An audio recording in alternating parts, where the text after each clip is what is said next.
Hello दोस्तों, एक बार फिर से स्वागत है आपका इस नए वीडियो लेक्चर में। तो बहुत सारे लोगों का कमेंट आ रहा था, सर एचडी टीवी पर वीडियो बनाइए। तो आज की इस वीडियो लेक्चर उन्हीं लोगों के लिए है जो एचडी टीवी पढ़ना चाहते हैं। ठीक है, तो इस वीडियो लेक्चर में हम लोग कवर करने वाले हैं एचडी टीवी क्या होता है, इसका बेसिक समझेंगे, क्यों इसका यूज होता है, आज के समय में एचडी टीवी का कितना यूज हो रहा है। ठीक है, इसका ब्लॉक डायग्राम क्या है, इसका जो ट्रांसमीटर साइड है वो क्या है, इसका रिसीवर साइड क्या है। ठीक है, इसमें किस तकनीक का यूज़ करते हैं, इन सारे टॉपिक को बारी बारी से हम लोग कवर करेंगे। तो प्लीज़ वीडियो को लास्ट तक देखिएगा, बहुत सारा नॉलेज मिलेगा और आपके एग्जाम के पॉइंट ऑफ व्यू से भी इम्पोर्टेंट टॉपिक है। तो चलिए सबसे पहले जानते हैं इसका फुल फॉर्म। एचडी टीवी का फुल फॉर्म होता है हाई डिफिनेशन टेलीविजन। ठीक है, हाई डिफिनेशन टेलीविजन होता है एचडी टीवी का फुल फॉर्म, जो कि आपके स्क्रीन पे आ रहा है। एचडी टीवी इसी फॉर्म में होता है। Second point, HD TV is video having revolution higher than that the traditional TV system. अगर हम लोग ट्रेडिशनल टीवी सिस्टम से कंपेयर करें एचडी टीवी को, तो इसका जो रिवोल्यूशन होगा वो हायर होगा। ठीक है, वीडियो का जो रिवोल्यूशन होगा वो हायर होगा, एचडी के फॉर्म में होगा, हाई डिफिनेशन होगा। ठीक है, हाई डिफिनेशन करने का मतलब है कि इसका जो रिवोल्यूशन होगा, वीडियो सिग्नल का जो रिवोल्यूशन होगा वो बहुत अच्छा होगा, हायर होगा। ठीक है, अगर हम लोग ट्रेडिशनल टीवी सिस्टम की तुलना करें तो इसमें क्या होता है, 2.07 मेगापिक्सल होता है। ठीक है, जो एचडी टीवी होता है उसमें क्या होता है, 2.07 मेगापिक्सल होता है। कैसे होता है अभी हम लोग समझते हैं। यहाँ पे देखेंगे तो 1080 ये आपका जनरली है, और यहाँ पे इसमें मल्टीप्लाई करते हैं हम लोग 1920 से। ठीक है, इन दोनों को जब मल्टीप्लाई करेंगे तो आप मल्टीप्लाई करके देख लीजिएगा 2.07 आता है। ठीक है, इंटू आता है 10 पे पावर 6। 10 पे पावर जो 6 है उसको मान लेते हैं हम लोग क्या है, आपका मेगा है। ठीक है, तो यहाँ पे 2.07 मेगा पिक्सल पर फ्रेम, एक फ्रेम में 2.07 मेगा पिक्सल होंगे। ठीक है, एचडी टीवी में क्या होता है कि अगर हम लोग 1 फ्रेम की बात कर रहे हैं तो 1 फ्रेम में आपका 2.07 मेगापिक्सल होते हैं। ठीक है, अगला point, transmission is generally takes place at 2.07 megapixel per frame. ठीक है, ट्रांसमिशन जो होता है पर फ्रेम इतना मेगापिक्सल का होता है। ठीक है, जनरली हम लोग बात कर रहे हैं एचडी टीवी में। एक्सपेक्ट रेशियो, तो एचडी टीवी में बहुत ही इंपॉर्टेंट फार्मूला आता है एक्सपेक्ट रेशियो। तो सबसे पहले समझते हैं कि एक्सपेक्ट रेशियो क्या होता है। ठीक है, तो इसका जो फार्मूला है वो होता है आपका with of picture frame upon length of picture frame. ठीक है, पिक्चर फ्रेम्स विद मतलब विद ऑफ पिक्चर फ्रेम, जो चौड़ाई है, जो पिक्चर फ्रेम की जो चौड़ाई है, जो विद है, वो उसका अपान जो उसका लेंथ है, जो पिक्चर फ्रेम उसका जो लेंथ है, इन्हीं दोनों को डिवाइड कर देंगे तो इसको क्या मिल जाएगा हमको, एक्सपेक्ट रेशियो। ठीक है, पिक्चर फ्रेम का विद और पिक्चर फ्रेम का जो लेंथ होता है, इन दोनों का जो रेशियो होता है इसी को क्या बोलते हैं हम लोग, एक्सपेक्ट रेशियो। तो अगर हम लोग बात कर रहे हैं एचडी टीवी की, तो उसमें जो एक्सपेक्ट रेशियो होता है वो 16:9 के रेशियो में होता है। ठीक है, जो एचडी टीवी में एक्सपेक्ट रेशियो होता है वो 16:9 के रेशियो में होता है। ठीक है, इसके बाद हम लोग समझते हैं अगला पॉइंट, टीडीएम तकनीक used in high definition TV is called multiplexing analogue component technique. ठीक है, तो जो एचडी टीवी होता है उसमें टीडीएम तकनीक का यूज होता है, टाइम डिवीजन मल्टीप्लेक्सिंग। टाइम को डिवाइड करके, ठीक है, अलग अलग टाइम को डिवाइड करके हम लोग इन्फॉर्मेशन को इसमें भेज सकते हैं। ठीक है, टीडीएम तकनीक यही होता है कि टाइम को डिवाइड करके मल्टीप्लेक्स करते हैं, टाइम डिवीजन मल्टीप्लेक्सिंग। ठीक है, टीडीएम का फुल फॉर्म होता है टाइम डिवीजन मल्टीप्लेक्सिंग। इसी तकनीक का यूज होता है किसमें, एचडी टीवी में। इसी तकनीक को हम लोग बोल सकते हैं, हाई जो डिफिनेशन टीवी है उसमें हम लोग बोल सकते हैं मल्टीप्लेक्सिंग एनालॉग कंपोनेंट, जिसको शॉर्ट में MAC बोलते हैं। ठीक है, अगला पॉइंट है उसको हम लोग देखते हैं, जनरली 11 to 5 लाइन्स पर फ्रेम। ठीक है, 1125 लाइन्स पर फ्रेम विथ 2:1 इंटरलैश स्कैनिंग।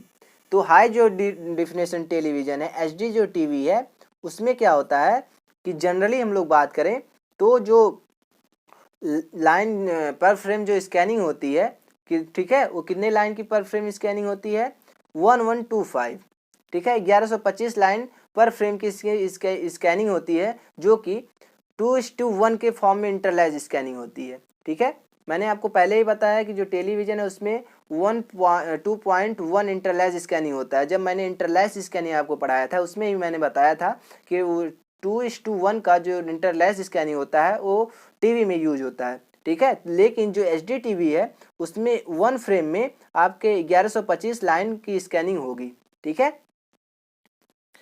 अगला पॉइंट हम लोग समझते हैं कि इसमें जो हम लोग ट्रांसमिट करेंगे वो 5:1 का साउंड फॉर्मेट होता है। ठीक, अगला पॉइंट, जो इसकी स्क्रीन की साइज होती है वो कई साइज में इसकी अवेलेबल है। जो मार्केट है उसमें जो एचडी टीवी है उसकी कई सारे साइज में अवेलेबल है। तो 19 इंच से लगाए 65 इंच तक होते हैं, इससे भी ऊपर भी आ सकते हैं। आज के समय में बहुत ज़्यादा जो बड़े बड़े साइज़ के आपके एचडी टीवी आ रहे हैं। ठीक है, तो अगर हम लोग जनरली बात करें, एक जनरल ले लें, एक जनरल रेशियो लें, तो 19 इंच से 65 इंच के बीच में इसका आता है स्क्रीन साइज। ठीक है, अब हम लोग समझते हैं कि जो एचडी टीवी है उसका ऑब्जेक्टिव क्या है, उसका उद्देश्य क्या है, उसका गोल्स क्या है, किस लिए हम लोग इसका यूज़ करते हैं। तो इसमें फर्स्ट पॉइंट है आपका इम्प्रूवमेंट ऑफ रिवोल्यूशन। जो रिवोल्यूशन है उसको इम्प्रूव करने के लिए, उसकी क्वालिटी को इम्प्रूव करने के लिए हम लोग एचडी टीवी का यूज़ करते हैं। ठीक है, second point improvement of colour reproduction. जो कलर रिप्रोडक्शन है उसमें इम्प्रूव करने के लिए हम लोग एचडी टीवी का यूज़ करते हैं। और फिर अगला point improvement of aspect ratio. ठीक है, तो इस एक्सपेक्ट रेशियो कितना होता है, 16:9 के रेशियो में होता है एचडी टीवी में। तो इस रेशियो को, एक्सपेक्ट रेशियो को हम लोग इम्प्रूव करने के लिए भी एचडी टीवी का यूज करते हैं। ठीक है, फिर अगला point stereophonic sound with 5:1 sound system. ठीक है, अगला हम लोग देखने वाले हैं इसका रिवोल्यूशन कितने में होता है।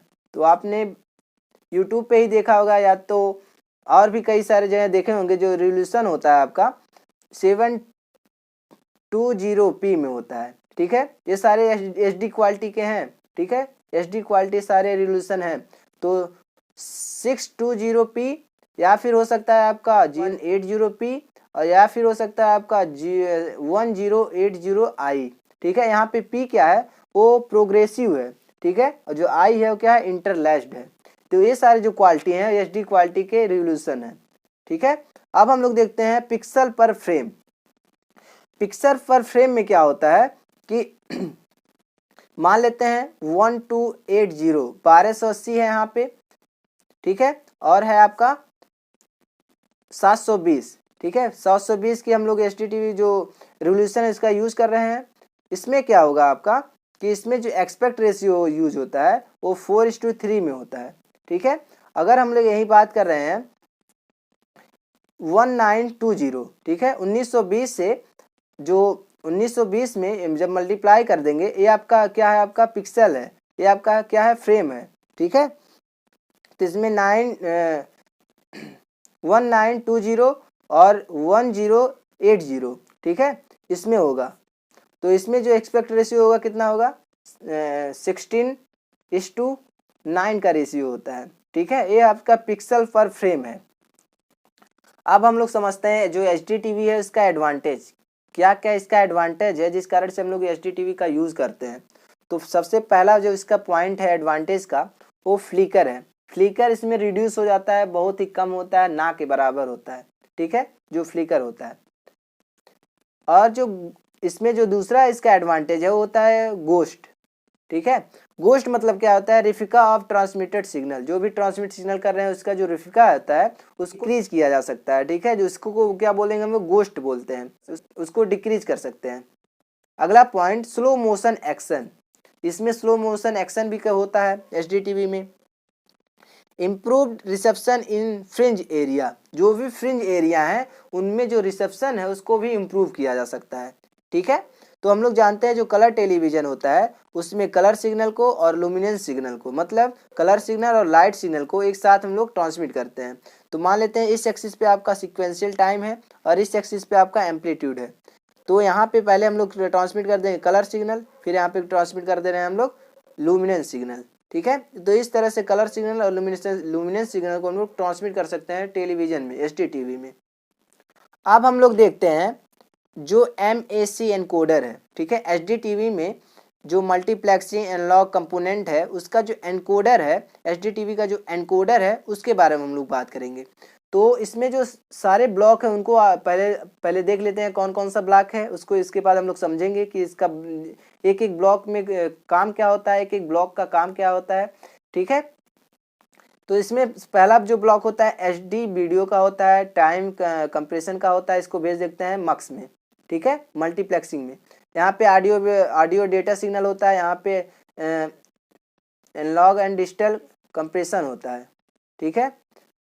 फिर इसको बोल देते हैं मक्स में। यहाँ पे सिंक्रोनाइजेशन सिग्नल होता है, सिंक्रोनाइजेशन पल्स होता है, फिर यहाँ पे एनालॉग टू डिजिटल कन्वर्टर होता है, फिर इसको भेज देते हैं मक्स में। इन दोनों को मल्टीप्लेक्स करता है और भेज देता है कहाँ पे, FM मॉड्यूलेटर के पास, ठीक है। यहाँ पे आपका FM मॉड्यूलेटर होता है, यहाँ पे VSB मॉड्यूलेटर होता है, फिर यहाँ पे आपका ट्रांसमीटर एंटीना होता है। अब हम लोग समझते हैं एक एक इसके ब्लॉक का काम क्या होता है। यहाँ से क्या होगा, HD वीडियो होगा, जो भी रिजोल्यूशन जो होगा, जो वीडियो का रिजोल्यूशन वो हाई होगा तो इसको क्या बोलते हैं हम लोग, हाई वीडियो, मतलब high definition video, HD video बोलते हैं।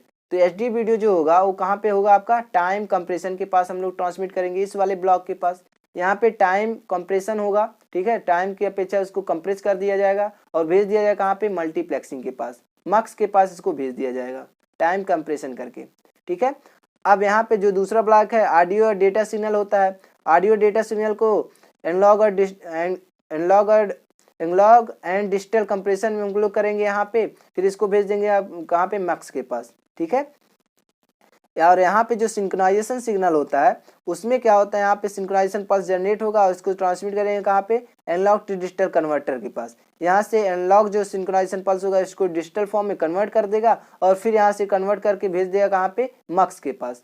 इन तीनों सिग्नल को, ठीक है, ये आपका वीडियो सिग्नल हो गया, ये आपका हो गया ऑडियो सिग्नल, ये आपका हो गया क्या, सिंक्रोनाइजेशन सिग्नल। इन तीनों को मक्स करने के लिए, मल्टीप्लेक्स करने के लिए, मतलब मिलाने के लिए यहाँ पे हम लोग यूज करते हैं मल्टीप्लेक्सिंग। इन तीनों को आपस में मिला देगा, TDM जो हम लोग यूज करते हैं, ठीक है, TDM, टाइम डिवीजन मल्टीप्लेक्सिंग। यहाँ पे जो हम लोग यूज करते हैं टाइम डिवीजन मल्टीप्लेक्सिंग का यूज करते हैं। अब इस सिग्नल को ट्रांसमिट करेगा कहाँ पे, FM मॉड्यूलेटर के पास, फ्रीक्वेंसी मॉड्यूलेटर के पास, ठीक है। यहाँ से फ्रीक्वेंसी मॉड्यूलेटर के पास ट्रांसमिट करेगा।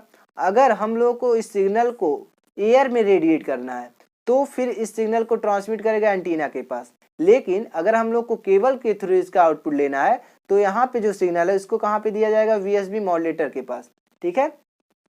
अगर हम लोग को केबल के थ्रू कम्युनिकेशन करना है इसमें, ठीक है, HDTV जो है इसमें जिस मक्स का जो आउटपुट हम लोग को लेना है किसमें, केबल के फॉर्म में, ठीक है, केबल के फॉर्म में इसको ट्रांसमिट करना है तो हम लोग यहाँ पे यूज करेंगे VSB मॉड्यूलेटर, वेस्टेजियर साइडबैंड मॉड्यूलेटर।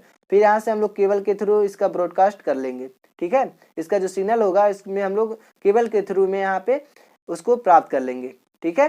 लेकिन अगर हम लोग को उसी को जो एयर में रेडिएट करना है अगर इस सिग्नल को, तो यहाँ पे हम लोग इसको FM मॉड्यूलेटर के पास देते हैं। यहाँ से FM जो फ्रीक्वेंसी मॉड्यूलेट होगा फिर इसको भेज दिया जाए कहाँ पे, जो ट्रांसमीटर एंटीना है उसके पास। इसको ट्रांसमीटर जो एंटीना है इसको चेंज कर देगा रेडियो फ्रीक्वेंसी में, ठीक है, रेडियो फ्रीक्वेंसी में चेंज कर देगा और भेज देगा कहाँ पे, जो मैक का डिकोडर है उसके पास भेज देगा।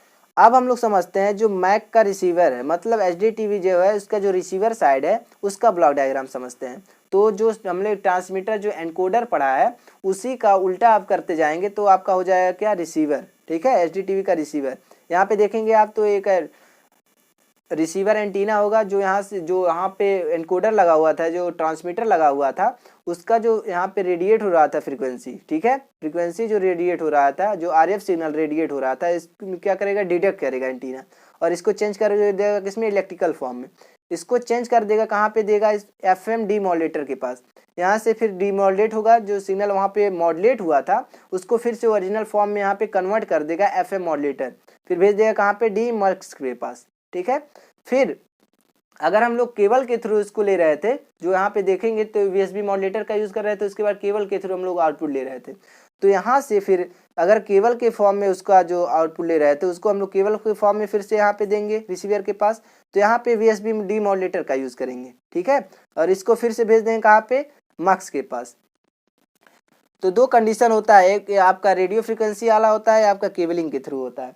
तो यहाँ पे क्या होगा, इन जो इसका डीमॉड्यूलेशन होगा उसको डीमॉड्यूलेटेड जो सिग्नल होगा उसको भेज देंगे हम लोग डीमक्स के पास, जो यहाँ पे मल्टीप्लेक्स कर रहे थे रिसीवर ट्रांसमीटर साइड में, एनकोडर साइड में, वहाँ पे अब यहाँ पे क्या करेंगे, उसका डीमल्टीप्लेक्सिंग करेंगे, ठीक है। जो यहाँ पे मिक्स कर रहे थे अब यहाँ पे सेपरेट करेंगे, ठीक है। अलग अलग जो सिग्नल वहाँ पे मिक्स कर रहे थे, वीडियो सिग्नल, ऑडियो सिग्नल और जो सिंक्रोनाइजेशन पल्स था उसको मिक्स कर रहे थे मल्टीप्लेक्स से, अब यहाँ पे डीमल्टीप्लेक्स का यूज़ करेंगे। डीमल्टीप्लेक्स क्या करेगा, उसको सेपरेट करेगा, अलग अलग करेगा।